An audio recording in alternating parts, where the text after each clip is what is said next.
नमस्कार, मैं हरून अखबार और आप देख रहे हैं Punjab Kesari Rajasthan. SI paper leak हो या फिर राजपूत समाज को लेकर बयान हो, हनुमान बेनीवाल इस समय राजस्थान की राजनीति में चर्चा का विषय बने हुए हैं।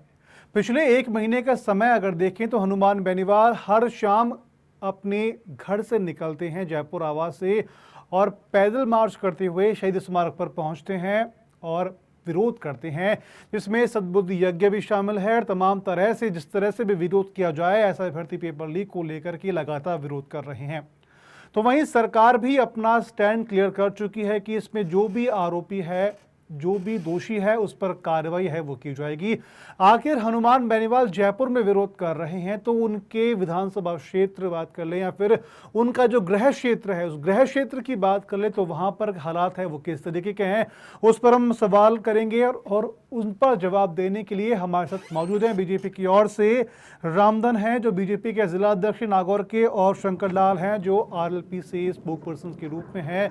आप दोनों का पंजाब केसरी पर बहुत बहुत स्वागत है। क्योंकि धन्यवाद सर। शंकर लाल जी, आरएलपी में आप हैं तो हनुमान बेनीवाल जयपुर में हैं, लेकिन उनके विधानसभा क्षेत्र को अगर हम गौर करके देखें तो लोग वहां से भी ऐसे भर्ती पेपर लीक को लेकर के लोगों ने एग्जाम दिया होगा, बच्चों ने एग्जाम दिया होगा। तो किस तरीके के हालातों को आप वहां पर देखते हैं? रोडक जी नमस्कार। जी देखो, राष्ट्रीय लोकतांत्रिक पार्टी के जो सुप्रीमो हनुमान बेनीवाल जी हैं, जी उनका एक ही मकसद है कि गलत कोई भी करे, चाहे वो किसी समाज का हो, किसी जाति का हो, उससे उनको कोई मतलब नहीं है।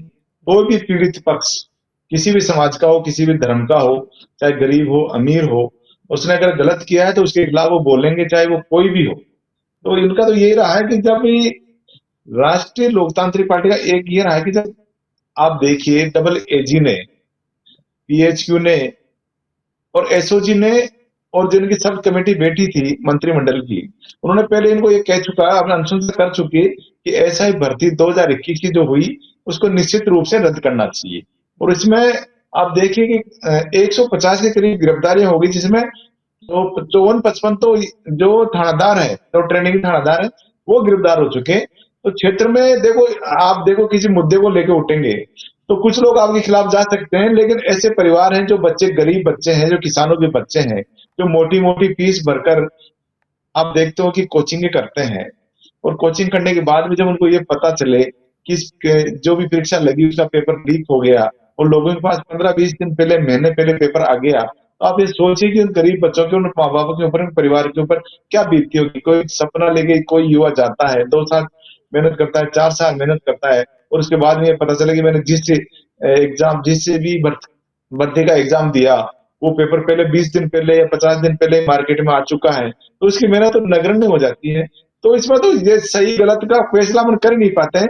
तो ये तो निश्चित रूप से राजस्थान की सरकार को, और देखिए सब जब चुनाव हुआ पहली बार 2023 में, तो इनके मुख्यमंत्री जी ने, जो अभी मुख्यमंत्री जी बने हैं, करुणाल मीणा जी ने रोडों के ऊपर घूमे और उन्होंने ये कहा था कि जिस दिन हम सत्ता में आएंगे, 2021 जो एसआई की भर्ती है वो निश्चित रूप से हम निरस्त करेंगे। और उसके बाद में देश के प्रधानमंत्री ने 2023 के चुनाव से पहले राजस्थान में घोषणा करी थी कि कोई भी पेपर माफिया होगा, उसका वो जमीन में कहीं भी छुपा हुआ होगा, तो उसको जमीन में से खोद के उसको लाएंगे, उसको दंडित करेंगे। अब ये कितनी बड़ी बात है। उसके बाद में कहा था कि जिन भी एग्जाम में, जिन भी जो भर्तियां उनको कहीं भी घोटाला हुआ, पेपर लीक हुए हैं, उनको निरस्त करेंगे हम। ये तो उनका खुद का कहना हुआ है। तो आप देखिए कि उसके बाद में अगर सरकार यू टर्न कर रही है तो इसमें कई चीजें हैं।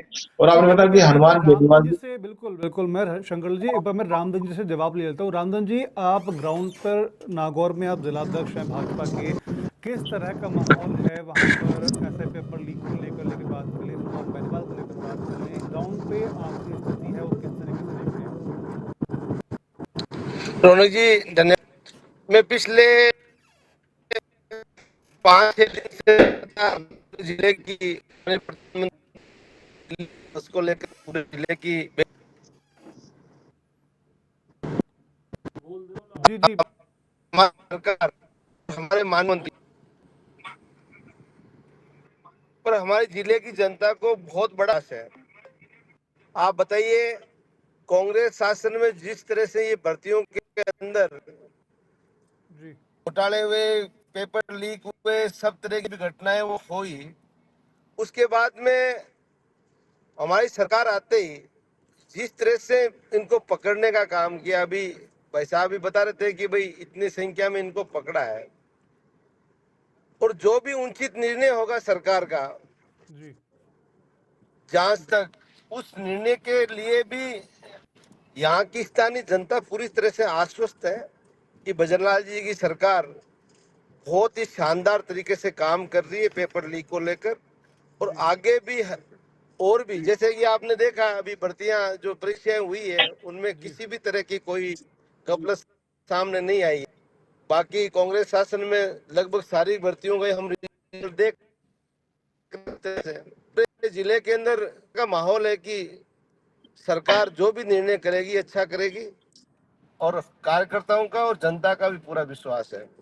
ठीक है। शंकरलाल जी, धन्यवाद। आपने बोला कि एक मिनट, शंकरलाल जी, आपने बोला कि जिस तरह से एसआई पेपर लीक में जो पेपर लेकर के जिन्होंने एग्जाम दिया, ठीक है, निश्चित तौर पर सरकार उन पर एक्शन ले, लेकिन आप उनको भी सोचिए कि जिन लोगों ने पढ़ाई करके एग्जाम दिया है, अपनी मेहनत से पास आउट हुए हैं, अगर वो पेपर हटा दिए जाते हैं या फिर उन पेपरों को रद्द कर दिया जाता है, तो उन बच्चों का क्या होगा जो मेहनत करके पढ़ाई करके पहुंचे हैं? उनकी एज अब तो निकल भी चुकी होगी। अगर पूरा पेपर कैंसिल करते हैं तो उनके ऊपर क्या डिपेंड पड़ेगा, उन पे क्या इम्पैक्ट पड़ेगा? यही बात सरकार भी कह रही है। नहीं नहीं सर, मैं बिल्कुल आपकी बात से सहमत हूँ। भाई कई बच्चे ऐसे भी हैं कि निश्चित रूप से उन्होंने तैयारी करके और इस भर्ती में भाग लिया और उन्हें जो एग्जाम है वो फाइट की है। जी लेकिन जब कोई चीज संशय में आ जाती है, जैसे अब आप देखिए सर कि अपन ने 5 किलो 10 किलो 20 किलो 50 किलो की मिठाई बना ली, जी और उसमें अगर एक चीज में किसी में क्या गलती हुई, किसी गलती से कोई अगर मान लो कि कोई ऐसा पदार्थ खाद्य पदार्थ उसमें गिर जाए, तो जी हमें ये तय नहीं कर पाएंगे भाई कौन से लड्डू में खाद्य पदार्थ है कौन से में नहीं है। तो आपको निश्चित रूप से उसको पूरी मिठाई को आपको फेंकना ही पड़ता है। दूसरी बात ये रही कि ये तो सरकार को सोचना है कि जो लड़के हकीकत में जो मेहनत की है, तो जो लड़के कुछ ये भी बातें आ रही हैं कि कुछ लोग ऐसे हैं, कुछ बच्चे ऐसे हैं जो सरकारी नौकरियां छोड़ छोड़ के इसमें एग्जाम दिए और वो पास होके लगे हैं। लेकिन ये संशय में जो आ गई ना एक बार जो भर्ती, और उसके लिए अलग से सरकार एक व्यवस्था करे, भाई उनको कोई बोनस तनख्वाह या और कोई व्यवस्था करे, तो वो सरकार का काम है सर। और आपने देखा होगा कि जब शंकरलाल जी, क्या व्यवस्था करें? आप खुद सोचिएगा, किसी एक एग्जाम की अगर आपकी एज 30 ईयर है, उसने 3 साल मेहनत करके पढ़ाई करी, 30 ईयर में उसने एग्जाम दिया, वो सिलेक्शन हो गया। अब 100 बच्चों में से अगर 60 बच्चे करप्ट निकलते हैं तो वो 40 बच्चे हैं, उनकी तो 3 साल तो पहले खराब हो चुके हैं। अब वापस अगर वैकेंसी निकालोगे और जो बाकी पुराने बच्चे जो तैयारी कर रहे हैं, तो कंपटीशन तो वैसे हाई रहेगा। तो वो बच्चे जिनका एग्जाम में क्लियरेंस हो चुका था, सब कुछ हो चुका था, फिर वापस वो एग्जाम देंगे, तो ये तो उनके साथ नाइंसाफी होगी फिर।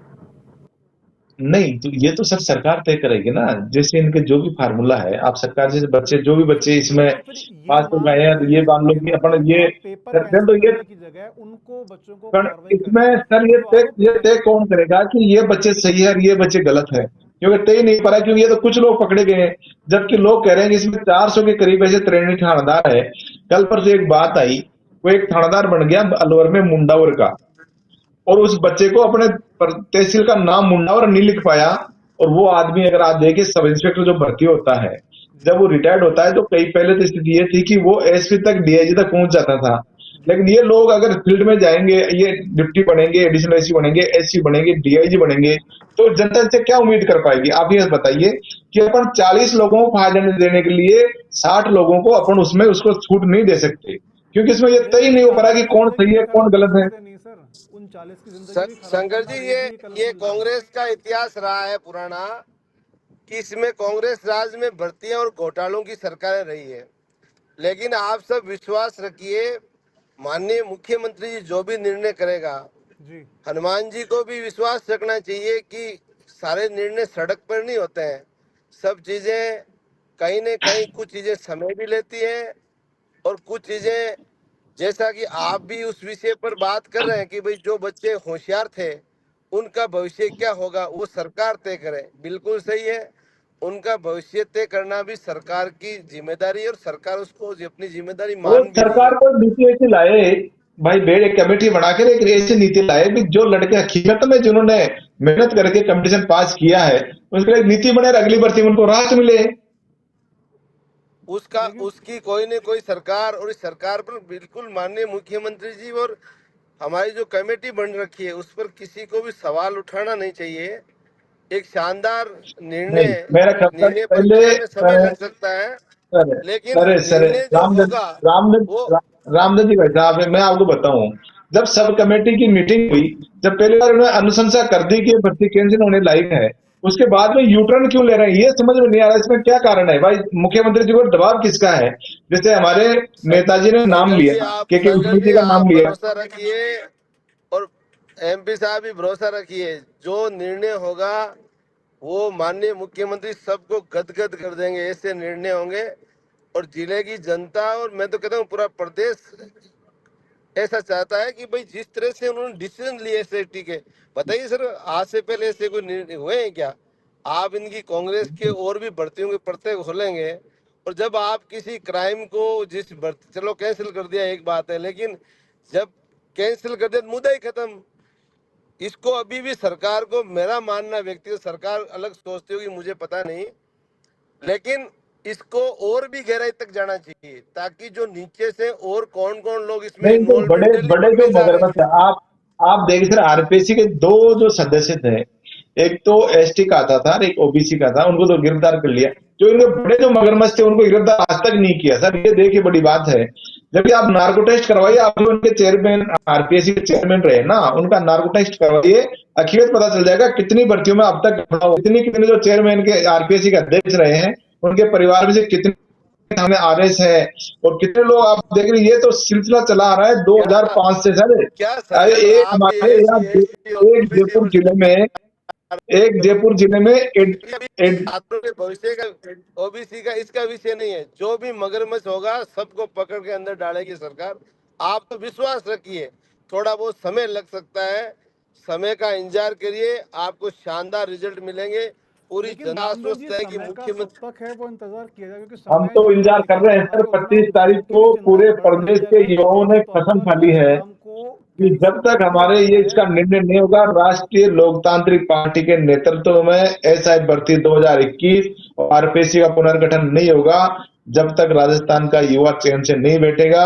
और जो लोग इस भर्ती में बड़े बड़े, जो जिन बड़े बड़े मगरमच्छ, चाहे वो मंत्री हो चाहे संतरी हो कोई अधिकारी हो, उनको जब तक न्याय, उनको जब तक सजा नहीं मिलेगी, ये प्रदेश का युवा शांत नहीं बैठने वाला सर। चलिए सर, आप दोनों का बहुत बहुत शुक्रिया, रामधन जी और शंकर जी, आपने अपना कीमती समय है वो दिया है। तो हालांकि जिस तरह से देखें, प्रदेश में लोकल स्तर पर भी तमाम युवा हैं, वो एसआई भर्ती को लेकर के लगातार असमंजस में हैं कि वो कैंसिल होगी कि नहीं होगी। खैर, जो भी निर्णय होगा, जो भी सरकार निर्णय लेगी, कोर्ट में जो भी निर्णय लिया जाएगा, वो आने वाले समय के गर्भ में छुपा है। लेकिन तब तक के लिए आप देखते रहिए पंजाब की।